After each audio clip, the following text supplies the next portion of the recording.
नमस्कार किसान भाइयों, जैसा कि आज Shri Ram fertiliser DCM Shri Ram fertiliser आप सभी के बीच एक कार्यक्रम की जैविक खादों का प्रयोग कैसे करें, हम अपनी मिट्टी को कैसे सुधारें, उसका स्वास्थ्य, इसी तत्वाधान में श्री राम फर्टिलाइजर द्वारा हमारे देश में एक कार्यक्रम चलाया जा रहा है।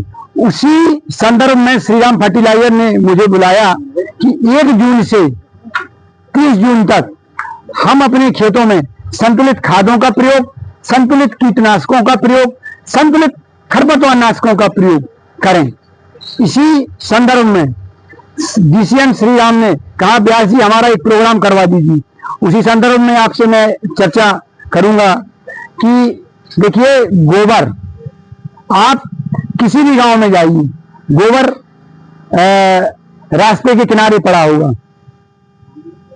गोबर कितना अनमोल है, इसका हम आप आकलन नहीं करते, जानते जरूर हैं कि गोबर वास्तव में एक हमारी मिट्टी के स्वास्थ्य के लिए, जिस प्रकार से हम सुबह सुबह एक सेब खाते हैं, उसी प्रकार से अगर 1 साल में हम अपनी मिट्टी को गोबर दें, कचा हुआ गोबर दें, तो जो हमारी मिट्टी है वो स्वस्थ रहेगी।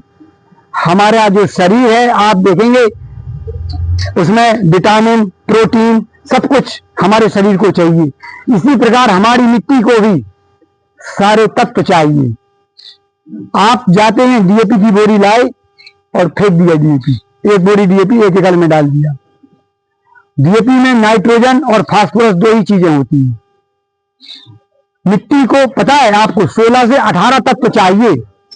कुछ ऐसे तत्व, 3 तत्व, जैसे कार्बन, हाइड्रोजन, ऑक्सीजन, ये वायुमंडल से ले लेती है वो।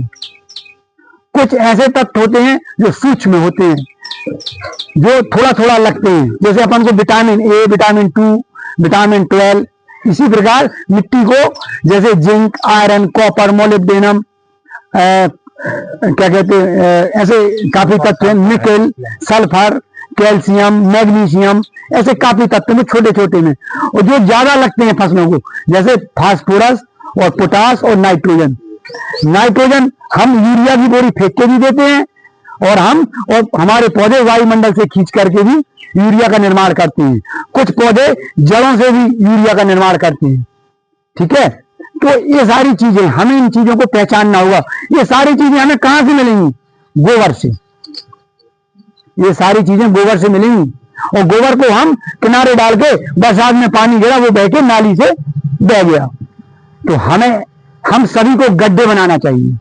जब हम गड्ढे बनाएंगे, गोबर पचेगा और फिर हम उस खेतों में डालेंगे, तो जो भी हमारी मृदा, मिट्टी होगी, वो स्वस्थ होगी। और जब स्वस्थ मिट्टी होगी तो जो अनाज होगा वो भी हमें शुद्ध मिलेगा। और आज लड़ाई इसकी नहीं है कि हमें उत्पादन बढ़ाना है, अब लड़ाई इसकी है कि हम आप स्वस्थ कैसे रह सकते हैं, हम आप बिना बीमारी के कैसे रह सकते हैं। लड़ाई ये है।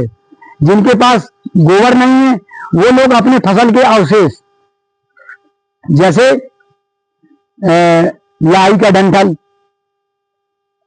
या चने का डंठल, या मटर का डंठल, या गेहूं का डंठल, उनको सड़ाएं खेतों में, फिर उसका प्रयोग करें। आप देखिए, जो अनाज है हमारा, हाँ, जो हमारी फसल है, अनाज हमारे लिए हो गया, अनाज हमारे खाने के लिए हो गया, ये मिट्टी दे रही है। और जो डंठल है वो पशुओं के लिए होगा। और जो जड़ है, जड़ और जड़ से 4 आंगुर, वो मिट्टी ने अपने लिए सुरक्षित रखा कि वही जड़ें सड़ करके, गल करके दोबारा कार्बनिक पदार्थ बनाएंगी और मिट्टी में मिल जाएंगी, और हमें अगले साल फिर हमारी फसल में उत्पादन को बढ़ाएंगी, हमारी मिट्टी की उर्वरा शक्ति को बढ़ाएंगी। लेकिन हम आप लोग आग लगाते हैं तो वो जड़ें भी नीचे से जल जाती हैं, जो लाभदायक कीड़े हैं वो भी मर जाते हैं। तो हम आपको इस चीजों को पहचानना होगा। जो लोग फसल के अवशेष नहीं कर रहे हैं, वो ढेंचा, हरी खाद लगवाएं। ढेंचा आता है बाजार में, सरकार बहुत छूट देती है, उसको लगवाएं खेतों में। 50 दिन हो उसको कटवा दें। फसल चक्र को अपनाएं। फसल चक्र कोई नहीं अपनाता है। सब लोग क्या करते हैं कि लगे मूंगफली, लगे मूंगफली, लगे मूंगफली। कम से कम 1 एकड़ या 2 एकड़ जमीन में हम आपको फसल चक्र अपनाना चाहिए। जैसे तेल वाली फसल के बाद दाल वाली फसल, गहरी जड़ वाली फसल के बाद उथली जड़ वाली फसल। तो ये चीजें हमें अपनानी होंगी, क्योंकि एकदम से तो जैविक खाद नहीं, देखो कंपनियां भी जैविक खाद देती हैं, ये श्री राम देती है जैसे माइक्रोराइजा, लेकिन किसान नहीं डालता है। सस्ते के चक्कर में इतना क्या कहते, बाजार में गुणवत्ता खराब है कि इसकी कोई सीमा नहीं है, ठीक है ना। तो अपने घर पर आप गोबर का, जैसे मैंने बताया, आप वर्मी कंपोस्ट बना सकते हैं। केंचुआ पालन, लोग 10 रुपए किलो वर्मी कंपोस्ट बेच रहे हैं, और वर्मी कंपोस्ट से अच्छा नाइट्रोजन का कोई स्रोत नहीं है। तो मेरा मानना यही है कि हम आप जैविक की ओर बढ़ें, कम से कम 1 एकड़ में, 1 बीघे में अपने घर के, अपने बच्चों के स्वास्थ्य के लिए जैविक अपनाएं, जैविक खाद बनाएं या बाजार से खरीदें, लेकिन जैविक जरूर। आप देखिए नीम का पेड़, कोई भी व्यक्ति निगौली के पेड़ को नहीं जानता है, नीम के पेड़ को सुना है, जानता कोई नहीं है। आप राजस्थान में जाइए, 50-50 एकड़ में नीम के पेड़ लगे हुए हैं, उनकी निगौली को पिरवाया, तेल बनाया, और जो खली है वो खेतों में प्रयोग किया। नीम की खली का खेतों में प्रयोग और ऑयल का स्प्रे फसलों में, तो शुद्ध अनाज मिलता है। हम जो गेहूं 25 रुपए का बेचते हैं, अगर वही जैविक गेहूं है तो वो 50 से 75 रुपए किलो बिकता है। देश का सिक्किम एक ऐसा राज्य है जहां 2003 में जैविक पर चर्चा हुई थी, 2003 में। आज पूरे देश में, वो पूरे राज्य में रासायनिक दवाएं बंद हैं, रासायनिक खाद बंद हैं। क्यों बंद हैं? क्योंकि लोग वहां जागरूक हुए। 13 साल लगे, 2016 में टोटल केमिकल फ्री हो गया वो। हम 24 घंटे हम लोग केमिकल बेचते हैं, रासायनिक दवा बेचते हैं। आपको हमने बिडोंगा बेचा, शासक बेचा, बताया है आपको, लेकिन हम ये भी चाहते हैं कि आपका स्वास्थ्य और हमारी जो आने वाली पीढ़ियां हैं उन्हें हम स्वस्थ रख सकें। इसके लिए भी हमारी एक लड़ाई है, और हम आपको सभी को कंधे से कंधा मिला करके चलना होगा, क्योंकि रासायनिक दवाएं और रासायनिक एक कीटनाशक और रासायनिक खाद हम संतुलित मात्रा में प्रयोग करें। जितनी हमारी जमीन को चाहिए उतना हम प्रयोग करें।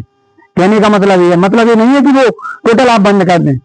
उनको आप मिट्टी की जांच करवाएं, कौन सा डीएपी कितना, कौन सा जिंक कितना, कौन सा तत्व, इसकी जांच करके खादों का प्रयोग करें। मेरा कहने का अर्थ ये है। अभी हम क्या करते हैं कि इनमें भाई साहब ने लाई एक बोरी डीएपी डाली, इनमें देख ले तो देखा मुझे सवा बोरी डीएपी डालने, तो वो चीज गलत है। क्योंकि आप डीएपी बढ़ने, अब खेतों की उत्पादन क्षमता बढ़ चुकी है। कितनी बढ़ेगी उत्पादन क्षमता?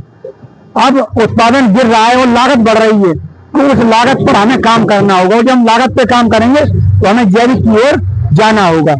आपको कोई सवाल हुआ बताएं तो मैं उसका भी उत्तर दूं। कोई सवाल है?